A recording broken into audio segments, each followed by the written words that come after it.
बंधुओं, सम्यक आजीव ये महत्वपूर्ण अष्टांगिक मार्ग है। 8 मार्गों में कोई भी मार्ग ऐसा नहीं है जिसको हम ये कहें कि ये इतना महत्वपूर्ण नहीं है। अगर हम सम्यक आजीव का भी इसको कहते हैं और सम्यक आजीव भी है, तो सम्यक आजीव का हमारी अगर सही नहीं है तो हमारा चित्त निर्मल नहीं होगा। सम्यक आजीव का महत्व है, सम्यक दृष्टि का जहां महत्व है वहां सम्यक आजीव का भी महत्व है। हमारी आजीव का शुद्ध होनी चाहिए, क्योंकि इससे हम कहां विचलित हो रहे हैं। सम्यक आजीव का शील से बनी हुई है, और अगर हम शीलवान नहीं हैं, सम्यक कर्म शील से जुड़ा हुआ है, सम्यक वाणी शील से जुड़ी हुई है। तो अगर हम शीलवान नहीं होंगे तो हम सुखी नहीं हो सकते हैं, क्योंकि शील ही आधार है धम्म में आगे बढ़ने का। तो जो सम्यक आजीव का है वो शील के अंतर्गत आता है। जब हम शील की व्याख्या करेंगे तो हम उस समय आजीविका को और विस्तार से कहेंगे। आज हम बोल रहे हैं आजीविका के संबंध में, अष्टांगिक मार्ग को हम पूरा करें, फिर और भी, क्योंकि और भी जो हम धर्मों की व्याख्या करेंगे तो उसमें इन सब की पुनरावृत्ति होगी। तो हम थोड़ा टाइम लेकर के इनकी भी व्याख्या करते जाएंगे। तो सम्यक आजीव का कहते हैं कि कुशल कर्मों से शीलवान बन करके आजीविका का प्रबंध करना। और आजीविका का मतलब होता है स्वयं के और परिवार के खाने पीने की व्यवस्था। इस पर भी तथागत ने गहरी दृष्टि डाली है। तथागत ने कहा है कि पहले आजीविका हम 5 व्यापारों से नहीं चला सकते हैं। अगर इस 5 व्यापार हमने किए, हम धम्म में आगे नहीं बढ़ सकते हैं। 5 व्यापार कौन कौन से? हम विष का व्यापार करके आजीविका नहीं चला सकते हैं। विष का व्यापार करके हम सुख प्राप्ति नहीं कर सकते हैं, हम सुख की ओर उन्मुख नहीं हो सकते हैं। दूसरा, हम मांस का व्यापार करके हम सुख की प्राप्ति नहीं कर सकते हैं। हमारी आजीविका विशुद्ध नहीं है, ये अपवित्र है। तीसरा, हम मद्य का व्यापार करके आजीविका नहीं चला सकते हैं। चौथा, हम मांस का व्यापार करके आजीविका नहीं चला सकते। व्यक्तियों का व्यापार हम चौथा, 5वां रह गया है। 5वां है हम मनुष्य का व्यापार करके आजीविका नहीं चला सकते। पहला क्रम बदल सकता है ये हमने। हाँ, तो मैं इसलिए बोल रहा हूं, फिर मैं पुनरावृत्ति कर रहा हूं इनकी। मैंने मद्य का व्यापार बोला है, मैंने विष का व्यापार बोला है, मैंने इसका मनुष्य का व्यापार बोला है, मैंने मांस का व्यापार बोला है, और 5वां है हथियार का व्यापार। हथियार का व्यापार करके हम अपनी आजीविका को विशुद्ध नहीं बना सकते। और आजीविका विशुद्ध नहीं होगी तो हमारा चित्त विशुद्ध नहीं होगा, चित्त दूषित होगा। क्यों होगा? कि ये जितने भी काम है ये अमानवीय है। क्यों तथागत ने प्राणातिपाता की बात की है? क्यों तथागत ने सुरा मेर मध्य पमादिठाना की बात की है? इसीलिए की है कि इससे मनुष्य का चित्त विकृत होता है, मनुष्य का चित्त दूषित होता है। इसलिए तथागत ने भी, हम व्यापार करें उसमें अगर हम हेरा फेरी करते हैं, जो मनुष्य हैं, भोले भाले मनुष्य हैं, उनके साथ हम ठगी करते हैं, ये बहुत तथागत ने गहराई से बोला है। इतने कारण है, इसके इतने कारण है कि हम कहेंगे कि फिर तो हमारे लिए कहीं जगह नहीं है रहने के लिए। हम कहीं पर भी झूठ बोल करके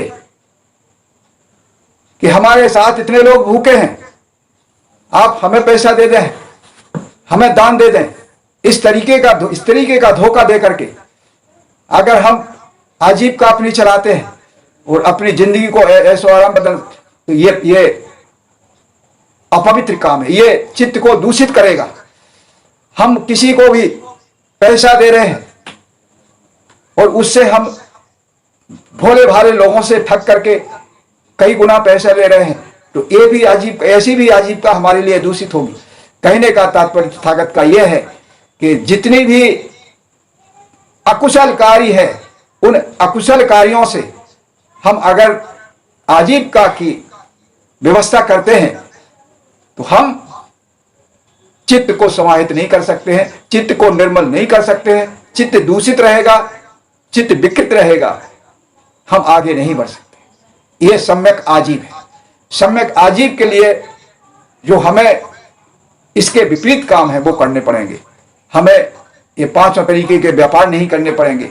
हमें जितना भी तथागत ने बताया है ये कि ये अकुशल कर्म करके हम पैसा नहीं, रोजी रोटी नहीं कमाएंगे, वो हमें करना पड़े। ये सम्यक काम जितने भी हैं, सम्यक तरीके से की गई आजीविका, इसके विपरीत जितने भी कार्य हैं वो सम्यक है, वो कहलाते हैं क्या? सम्यक आजीव।